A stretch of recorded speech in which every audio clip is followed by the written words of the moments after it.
नमस्कार, मैं हूं आपके साथ मयंक। आज 29 तारीख है, जुमे का मौका है और इस वक्त एक बड़ी खबर आ रही है ईरान से। अब से कुछ देर पहले ईरान में बुशहर में कई धमाकों की आवाज सुनाई दी गई है। मैं रिपीट कर रहा हूं, ये अब से कुछ देर पहले की, 1-2 घंटे पहले की ये खबर है। ईरान में बुशहर में धमाके सुनाई दिए गए हैं और इसके साथ ही ईरान की तरफ से बहुत बड़ा दावा किया गया है।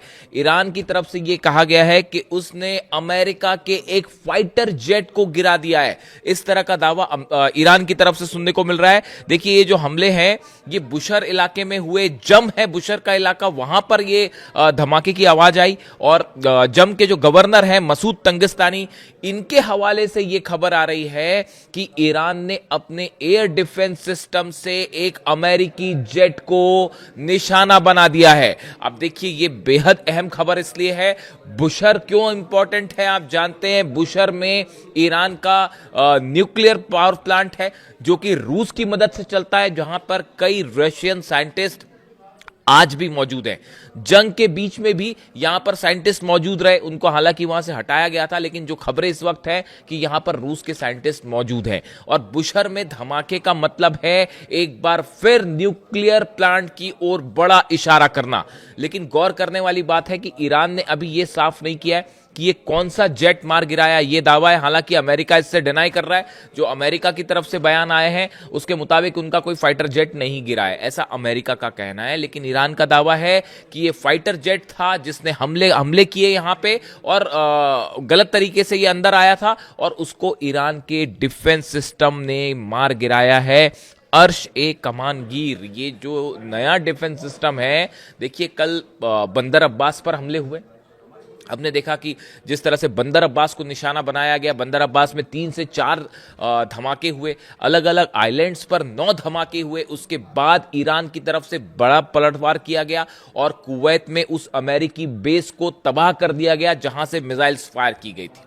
ये कल की घटना थी। लेकिन उसके बाद देखिए रात को क्या होता है। रात के समय एक तो रात भर हॉर्मुज में फायरिंग होती रही, दोनों तरफ से लगातार फायरिंग हो रही है। जो जहाज वहां से निकल रहे हैं अमेरिका के, जो बिना परमिशन के जा रहे हैं या जिनके बारे में कोई जानकारी नहीं है, कई जहाज ऐसे हैं जो ट्रांसपॉन्डर बंद करके पार करने की कोशिश कर रहे हैं। ईरान की सेना ने सबको रोक दिया है और बिना ईरान की इजाजत के इस समय हॉर्मुज में परिंदा भी पर नहीं मार पा रहा। यह हकीकत है। जो खबरें हैं हॉर्मुज की, ईरान ने बहुत ही एग्रेसिव स्टैंड ले रखा है हॉर्मुज में, खास तौर पर बंदर अब्बास पर कल जो हमले हुए थे उसके बाद।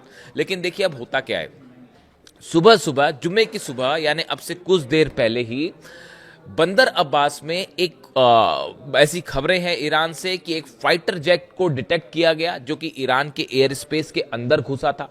इसी दौरान खबरें आती हैं कि बंदर अब्बास में धमाके हुए हैं और उसके बाद ईरान की तरफ से दावा होता है कि हमने एक अमेरिका के जेट को मार गिराया है। अब ये कौन सा जेट था, इसकी जानकारी अभी पूरी साफ नहीं आई है, लेकिन इस तरह का दावा है ईरान की तरफ से। देखिए, अगर आप देखें पिछले 5 से 6 दिन के अंदर अमेरिका लगातार ईरान को किसी ना किसी तरह से जंगी हमलों में उलझाए हुए है। ये पॉलिसी इजराइल भी अपनाता है, चाहे लिबनन हो चाहे गाजा हो। लगातार इजराइल की तरफ से कुछ ना कुछ हमले हो रहे होते हैं, बजाय इसके कि सीजफायर है नहीं है। उसी तरह से अमेरिका भी आप देखें, चाहे हॉर्मुज में जो पहले 4 दिन पहले जो हमले किए गए बिना किसी वजह के, जबकि बातचीत ये थी कि कतर में अब्बास अराक्ची साहब मौजूद है, खलीफाफ साहब मौजूद थे कतर में, उसके बीच में हमले किए गए।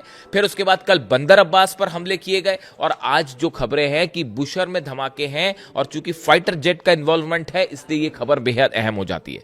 अब देखिए, सवाल ये है कि 2 चीजें हैं। एक तो आपने खबरें लगातार सुनी होगी कि एक नए ड्राफ्ट की चर्चा है जिसमें 30 दिन के सीज फायर का भी जिक्र है और 60 दिन के भी सीज फायर का जिक्र है कि अमेरिका और ईरान क्या 60 दिन के लिए सीज फायर बढ़ाएंगे। देखिए, एक बात तो ये सच है कि ऐसा एक ड्राफ्ट तैयार किया गया है, इसमें अब 2 मत नहीं है।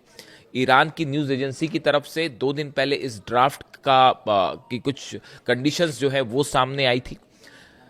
अब ये बात साफ है कि ये ड्राफ्ट पर काम किया गया है और ईरान की तरफ से भी इस पर काम हुआ है, अमेरिका की तरफ से भी काम हुआ है। अब इसमें 30 या 60 दिन के सीज फायर का जिक्र है, जंग रोकने का जिक्र नहीं है।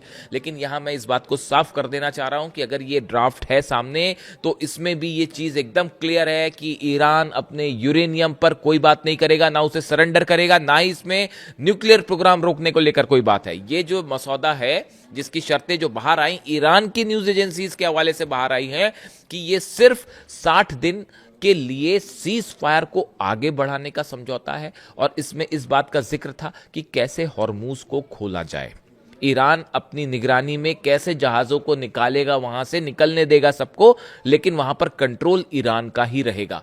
इस तरह की बात थी इसमें यूरेनियम और न्यूक्लियर डील की कोई बात नहीं थी। जो बार बार कई बार सवाल होते हैं मुझसे कि क्या कोई डील हो रही है या क्या इस ड्राफ्ट में क्या है, इस ड्राफ्ट में यूरेनियम और न्यूक्लियर मुद्दे की कोई बात नहीं है। दूसरी चीज आप ये देखिए कि आखिर ट्रंप जो हैं वो इस समय दोहरी मुश्किल में क्यों फंसे हुए हैं। ट्रंप ने पूरी कोशिश की कि पहले जंग में ईरान को हराया जाए, हो उल्टा गया, अमेरिका के सारे बेस तबाह हो गए, अमेरिका के 40-42 प्लेन्स गिर चुके हैं और उसके बाद हालात ये है कि अब ये नई खबर आ गई है कि एक और जेट डाउन है।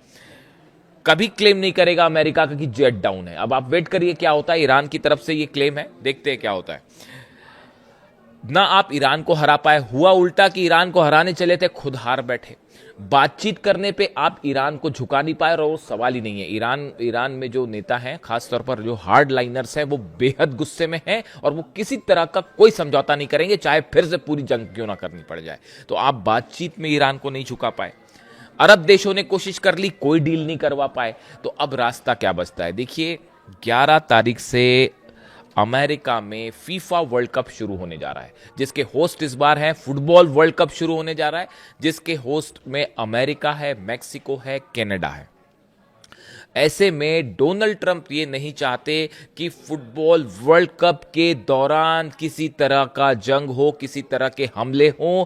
इसलिए डोनाल्ड ट्रंप ये चाहते हैं कि फुटबॉल जितने समय तक वर्ल्ड कप चले उस दौरान ईरान के साथ किसी तरह की कोई जंग ना हो। इसलिए ये सीज फायर के प्रस्ताव पर जो मुझे लग रहा है डोनाल्ड ट्रंप तैयार होते दिख रहे हैं।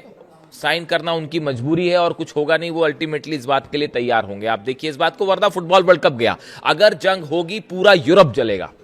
अगर इस बार जंग होती है, आप ईरान पर हमला करेंगे तो आप इसका नतीजा देखेंगे। ईरान की तरफ से साफ कह दिया गया है, आप इस बार 7 से 8 हजार रेंज वाली मिसाइल देखेंगे ईरान की, इसमें कोई शक नहीं है। और यह बात अमेरिका भी जानता है, इसीलिए बार बार कह रहा है कि यूरोप तक रेंज है, यूरोप तक रेंज है। आप मार्को रूबियो का बयान उठा के देख लीजिए, पीट हेग्सेट का बयान उठा के देख लीजिए। अमेरिका के तमाम एक्सपर्ट्स इस बात को बता रहे हैं कि इस बार यूरोप तक हमले हो सकते हैं और ऐसी सूरत में फुटबॉल वर्ल्ड कप तो गया, फिर भूल जाइए आप उसको। और यह अमेरिका के लिए बड़ा झटका होगा कि अमेरिका में फुटबॉल वर्ल्ड कप होता है और वो अमेरिका की पॉलिसीज की वजह से ही गड़बड़ा जाए। तो ऐसी सूरत में डोनाल्ड ट्रंप इस बात को नहीं चाहते, इसीलिए यह कोशिश है कि किसी तरह फिलहाल हालात को टाल दिया जाए और एक सीज फायर कर लिया जाए। लेकिन इस बात को ईरान के तमाम एक्सपर्ट, सिक्योरिटी काउंसिल के सदस्यों की यह राय है कि अगर ये जंग में सीज फायर होता भी है तो जैसे ही ये फुटबॉल वर्ल्ड कप खत्म होगा, अपनी सुविधा के मुताबिक अमेरिका फिर से हमला करेगा और इस बात के लिए ईरान तैयार है। और जिस स्पीड से ईरान में मिसाइल्स का मैन्युफैक्चरिंग हो रही है, ड्रोन्स की मैन्युफैक्चरिंग हो रही है, उसने अमेरिका को कहीं पीछे छोड़ दिया है। अमेरिका के थार्ड खत्म है, अमेरिका की टॉमहॉक्स मिसाइल्स को बहुत ज्यादा कमी आ गई है। ऐसी सूरत में अभी तक चीन और रशिया की तरफ से कुछ हो जाए तो काउंटर ना कर पाए अमेरिका, ये हालात खड़े हो गए हैं। अगले 4 साल तक लगातार जब थर्ड सिस्टम्स बनाए जाएंगे, पेट्रियट बनाए जाएंगे, टॉमहॉक मिसाइल्स बनाई जाएगी, तब वो जो डेफिसिट है वो पूरा होगा। ये खबरें हैं सोर्सेस के मुताबिक। तो ऐसी, और जबकि ईरान में आप देखिए धड़ाधड़ मिसाइल्स बन रही हैं और चीन से सप्लाई भी हो रहा है, वो कोई ब्लॉकेट नहीं रोक पा रहा। आप उठा के देख लीजिए, पता कर लीजिए, दुनिया के हर डिफेंस एक्सपर्ट इस बात को समझ रहे हैं। चीन की तरफ से बड़ी संख्या में, बड़ी मात्रा में मिसाइल्स बनाने का सामान जो है पोटेशियम परक्लोरेट तेजी से लगातार ईरान को सप्लाई किया जा रहा है, बंदर अब्बास पहुंच रहा है, ईरान के पोर्ट्स पर पहुंच रहा है। ये जो धमाके होते हैं, बीच बीच में खबरें आती हैं जो, वो उसी लोकेशंस को टारगेट करने की कोशिश की जाती है। और हालात ये है, देखिए कल जो मिसाइल फायर हुई, खुर्रम शहर फायर हुई, उस बात को लेकर कंफर्मेशन आ गया अब कि जो कुवैत पर मिसाइल फायर हुई वो खुर्रम शहर मिसाइल फायर हुई थी, और खुर्रम शहर को कोई नहीं रोक पाया। वो रोकने का मतलब ही नहीं था, लगे रहे अमेरिका के तमाम जो है जहाज खड़े रहे बीच में, रोक लेना था, रोक ले पाए आप, नहीं रोक पाए ना। अल्टीमेटली उसने कुवैत में उड़ा दिया बेस को, सीधा हिट किया मिसाइल ने। कुवैत का डिफेंस सिस्टम ड्रोन रोक पाया, ड्रोन रोकने वाली बात एक अलग होती है, पर खुर्रम शहर 4 को आप कैसे रोकोगे, वो गिरी जाके वहां से। तो ये बात सऊदी अच्छी तरह से समझ रहा है, ये बात यूएई अच्छी तरह से समझ रहा है। इसीलिए सऊदी जो है, एक तो देखिए जितने मुस्लिम देश हैं, डोनाल्ड ट्रंप की लाख कोशिशों के बावजूद कोई अब्राहम अकॉर्ड पर साइन करने को राजी नहीं है और इसराइल को मान्यता देने को राजी नहीं है ना सऊदी। देखिए इसकी सबसे बड़ी वजह यह है कि जितने अरब देश हैं ये इस बात को अच्छी तरह से समझ चुके हैं कि ईरान के गुस्से से अगर कोई बचा सकता तो ईरान ही बचा सकता है, वो अमेरिका नहीं बचा सकता, ये बात तो तय है। और इसीलिए जो कुवैत से जो हमले हुए उसके बाद नतीजा जो था, ये ट्रेलर दिया ईरान ने, और ईरान का देखिए स्टैंड बिल्कुल साफ है, जैसा हमला होगा वैसी जवाब दिया जाएगा। ये खामेनी साहब की पॉलिसी, अली खामेनी साहब की पॉलिसी है, जिसने चारों खाने चित्त कर दिया। देखिए अली खामेनी साहब का जिक्र मैं आज फ्राइडे है, शुक्रवार है, जुम्मे के दिन आपको पता ही है, मैं तो जंग की बात ही नहीं करता था और हमेशा जो है अली खामेनी साहब की जो टीचिंग्स है उनके ऊपर वीडियो बनाता था, लेकिन क्या किया जाए, शायद मंजूर नहीं है कुछ लोगों को शांति ना, तो इसीलिए फिर अब जंग की बात की जाएगी। तो अली खामेनी साहब जितनी ज़्यादा उन्होंने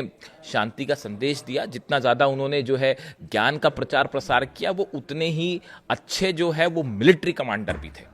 और हकीकत ये है साहब, गांठ बांध के रख लीजिए इस बात को, अली खामेनी साहब की पॉलिसीज पे चलकर आज अमेरिका को उन्होंने घुटने पर ला दिया है। हर क्षेत्र में अमेरिका को आउटप्ले कर दिया है। पूरी दुनिया देख रही है इस बात को कि आपने जंग में अमेरिका को हराया, बातचीत में आप जो है वो अमेरिका पर भारी पड़ते दिख रहे हैं, और अब तो यह हाल हो चुका है कि अमेरिका की मजबूरी हो गई है सीज फायर करना। और इजराइल का क्या होगा साहब, वो तो अब भविष्य जानता है कि क्या होगा। पूरे मिडिल ईस्ट का पावर बैलेंस बदल चुका है। ईरान अब मिडिल ईस्ट का सबसे बड़ा पावर है, और मिडिल ईस्ट का ही नहीं, अब ईरान और इजराइल की तुलना नहीं हो सकती। अगर अमेरिका इजराइल की मदद करना छोड़ दे और ईरान और अमेरिका की जंग हो जाए, तो आप सोचिए इजराइल का क्या होगा। और हालात तो अब इजराइल और ईरान की तुलना ही नहीं है, अब तो मामला सिर्फ अमेरिका का है, और दुनिया के सबसे बड़े सुपर पावर का होना दावा करने वाले देश को ईरान ने घुटनों पर ला दिया है। और ये अली खामेनी साहब की एग्रेसिव पॉलिसी का नतीजा है।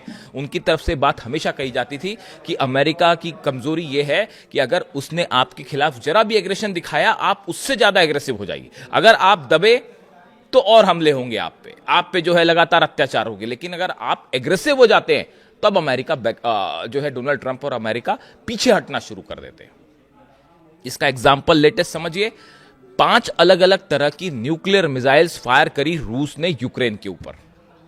पिछले आप 4-5 दिन की कहानी देखिए, जब लुहांस्क में बच्चों के स्कूलों पर हमला हुआ और वहां बच्चे मारे गए, उसके बाद पुतिन ने अपनी 5 न्यूक्लियर मिसाइल्स निकलवाई और कहा कि मारो कीव पर, और यूक्रेन पे धड़ाधड़ मिसाइलें गिरनी शुरू हुई। उसके बाद अमेरिका ने इस हमले की आलोचना करने की हिम्मत तक नहीं की। आप सोचिए, जितने यूक्रेन डिफेंस सिस्टम फायर कर रहा है, अपने जो मिसाइल्स फायर कर रहा है, यूक्रेन की तरफ से जो ड्रोन जा रहे हैं, ये सबके सब अमेरिका और यूरोप ही तो दे रहा है।